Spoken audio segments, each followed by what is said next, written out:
Perhaps life is getting you down and you want to take to the high seas and have a good time stealing ships from other people. If that's the case, you're going to want to know about the top 3 pirate games out right now. And I want to be specific. These are mostly strategy pirate games, or I guess you could call them pirate tycoon games. Is that even a thing? The first one we're going to take a look at, guys, and without a doubt, in my opinion, probably the best, is the original Sid Meier's Pirates. For those of you that have not played Sid Meier's Pirates, you've got to pick this game up. You start off as part of a family, just a young lad, and suddenly pirates come in, murder your whole family, and take you away on a life on the high seas. Now, this game has a lot going for it. Initially, you start off here, and of course, you can pick a ship or a name, of course, duh. But at that point is where the game really begins, and you need to select who you are going to sign aboard with. Are you going to sign aboard with the Dutch, the English, the Spanish, or the French? Each of them have their benefits. I'm going to let you guys decide and find those on your own. Each of them have their negatives. And of course, you can also just decide to go out and be a crazy pirate on your own. It's really your choice. Vive la France. Now, of course, when you start the game off, you're not going to start off with some huge ship. In fact, you're going to start off with the smallest ship possible.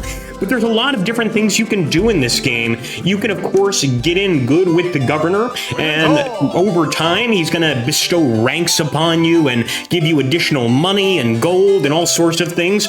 Or you could turn your back on your original benefactors and go ahead and start taking their ships for other countries if you so wish, or, of course, being an independent pirate. Now, as you can see, you're also going to get a bunch of missions, and let me be clear, you can travel all throughout the Caribbean, whether it's going to be Haiti, the Dominican Republic, or the rest of the stuff over here. It's completely up to you. And of course, depending on where you go, there's going to be different countries that control different parts of the islands. But the thing is that those parts can change over time. Now, not to mention, you're going to want to go to the tavern too, and this is where you're going to get your swashbuckling pirates. You can bring some aboard, and of course, you'll have additional men to fight battles with you and conquer the high seas. You can even talk to the tavern wench, and she'll give you some information. A lot of the times, the information will be about a wanted pirate, and let me tell you, if you manage to get one of these wanted pirates, I believe there are 10, then you're going to make a whole bunch of money and get a whole bunch of prestige for yourself. Did I mention that if you get enough prestige, you actually get to marry the governor's daughter? Yeah, that's a thing. So are land battles, ship battles, and just about everything in between. I gotta say, for pirate strategy games, this one really does take the cake. The world really is yours for the taking. You've got a captain's log, of course, and over time, you will be filling that captain's log with all of your adventures. The ship-to-ship battles are fantastic. There is weather in the game, and of course, you can even board enemy ships, taking them over completely and eventually making them your very own, if you wish. This is just one of those games that has so much going for it. I really, really recommend it, and I suggest you guys pick it up, especially if you've never played a pirate strategy game before. This is one that I would suggest giving a chance to. Definitely give it a chance. As you can see, also, when you go to different countries' ports, the music also changes to Viva la España. Let's take a look at number 2. Good old Port Royale 4. Now, this is definitely going to be one of the more, how could I put this, controversial ones? Yeah, I think so. The thing about Port Royale 4 is it's a lot more in-depth than Pirates. Well, in some ways, particularly when it comes to trading. Also, you can create your own pirate like you can in the previous game, but you got a few other options, a few additional options for what kind of pirate you want to make. Specifically adventurer, merchant, buccaneer. You don't have to go for just a good old-fashioned pirate. It really is up to you. But the same rules apply in terms of the country you're going to be sailing for and things of that nature. I tend to like to go for the merchant class, but that's neither here nor there. Now, I'm going to be straightforward with you. The thing about Port Royale 4 is there are other Port Royale games that got much better reviews. It's just a fact of the matter. And I would definitely recommend you take a look at those first before you settle for Port Royale 4. But like I said, a lot of detail here, a whole lot of trade if that's your thing, and of course, an annoying advisor that will talk your effing ear off. We can get him to shut up, though. That's the good thing. It's another bonus to this game. But I would definitely recommend giving it a look. You know, it's just... it's interesting, to say the least. The other thing is, as opposed to just having one ship, you can actually have a proper fleet here, and that will lead to fleet battles over time. So you can actually have, instead of just like a single ship against a single ship, you can have large groups of ship facing off against each other. As you can see, we control quite a few over here. And as you can see, they've got a crew. They've also got different cannons, etc. And you can actually order them to patrol. So for instance, I also want to show you how massive this map is. It's not just the Caribbean, it's also Mexico and the northern part of South America and Central America. So it's a whole lot of stuff here. And the thing about this game, like I said before, it's really going to appeal to people that enjoy trading, people that enjoy the money management elements of a pirate game, because you're going to be doing a whole lot of trading. And for instance, you might go over here to like Rio Hacha, and you can see here that in Rio Hacha, they've got hemp. Good old hemp. They've got some clothing, they've got timber, they've got fabric, but over time you're gonna learn by talking to the people, going into the towns, etc., where those particular products have more value. So you really get to use the market to your advantage. We start over here near Sevilla, but you don't have to start near Sevilla. It just happens to be where we've been posted. And as you can see, much like pirates, you can get sort of information about the town, the inhabitants, the cultivation and resource extraction. The other thing is there is a production element, and there is even, if I'm not mistaken, let me see if I can find it, somewhere here, you can actually sort of build up the town. So you can contribute to improving the town. If you can see over here, you can see that there are several commodities which the town has been poorly supplied for a long time. And these are the commodities you're going to want to purchase in other locations and bring into town itself. Now, to get into an actual battle does take some time, I will say. So I'm not going to be showing you guys that here. But like I said before, the battles in this are a bit larger usually, and they're also a little bit more tactical. It's not just riding into the battle and firing away like in Pirates.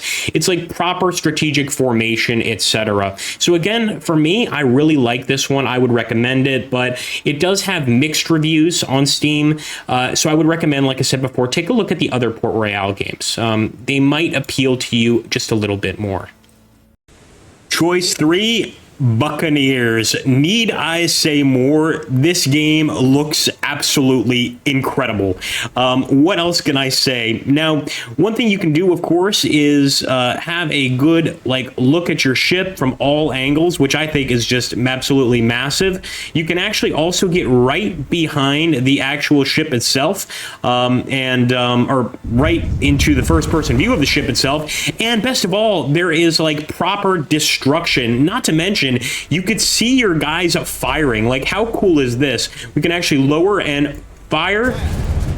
And as you can see, we can actually start taking on enemy ships. Now, just like any other pirate game, you can switch between grape shot, canister shot, a few other kinds of shots. It's, of course, a round shot, which is the most common. And I don't know, this game just really speaks to me, man. It's a fun one. I know my shooting is absolutely terrible right now. It's been a while since I've played. But the cool thing as well is that once you reload your shots, you'll actually see your guys pulling the cannons back, almost as if to get them in a better position. I'll give you guys an example. So if we press R, I guess they're not doing it now. They're letting me down. Maybe it's only when we reload, but you'll actually see the men properly interacting with the ship. And I don't know, there's something about this game that just looks beautiful. It really does. And the battle feels real. I mean, look at this. You know, it actually feels like you're in a proper ship-to-ship fight. Now, there's still strategy elements to this game, for sure. I'm going to show you guys some of those as well. But I think what really speaks to me about this one is the good old-fashioned combat. And again, if you don't like this view, you can go straight to this view, which to some people might be preferable. I just love being able to see other ships sink. I love being able to see kind of the damage that my ship is taking and progress on that. There we go. And that's going to be it. A beautiful victory. Now, in this one, you are a proper privateer. That is to say, you are hunting pirates, but you're going to be gaining experience, and you're also going to be gaining renown through your different battles. You can also, just like in the other games that I've showed you, you can capture enemy ships and sell them as prizes. And as you can see here, you can also take loot off the enemy ship. In this case, 4 of the crew were floundering, and we managed to take those aboard as well.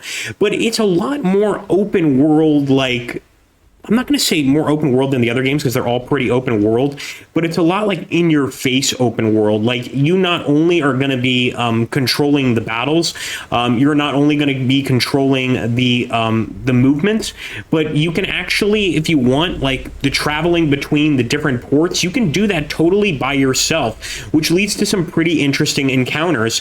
And obviously, you've got to watch the wind, you've got to, you know, watch potential weather, etc. But look at that. You see, Nassau is actually 2.7 miles away. Off to our right, we've got some stuff happening that we could take a look at if we want. We can get back here behind the wheel and sail away, and we can even take a look at the map and look at different parts of the actual map itself. And now this is sort of in between the other 2 games in terms of the different locations. It does have all of the Caribbean. It's got Northern South America and parts of Central America. So I think that's quite good, to be fair. It's also got a fleet status. You can add additional ships to your fleet over time. You can purchase more ships, etc. Of course, we've got cargo. We can transfer cargo, etc. And you get a quest log, much like the other ones. Now, there's not much in terms of intrigue yet. You have to discover this intrigue by going to the different ports, but the abilities are so damn cool. You can be an opportunist, you could be a swashbuckler, or a fleet commander, and they're all going to come with their own bonuses depending on the path you decide to go down.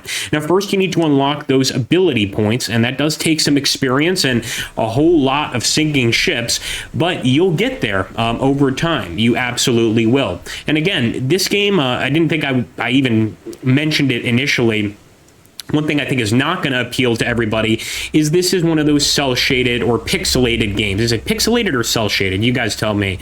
But, you know, it's a pixelated game, and that doesn't appeal to everybody. But just look at the level of detail we get here, like the holes in our ship from the previous battle, all that stuff. I just think it's a nice touch. It's a pretty game. And of course, it's got the same sort of campaign system, or how can I put the strategic system as the other games do. It's just a little bit more modern looking, I guess is the best way to put it. Well, that wraps it up, guys. My top 3 favorite pirate games. I would love you guys to check them out. You can ask me any questions down below about, you know, which ones I would recommend, or whichever ones you would recommend in terms of pirate games. As always, I really do appreciate it if you like, comment, and subscribe. And please consider joining our magnificent channel. We need as many members as possible. Right now, we just have 3. I love them to death, but I could really use more. Unfortunately, the time that goes into making these videos is significant, and I'd like to see a little bit of a return on it, just like any good pirate. Thank you so much, my friends. Take care and have a glorious, glorious day.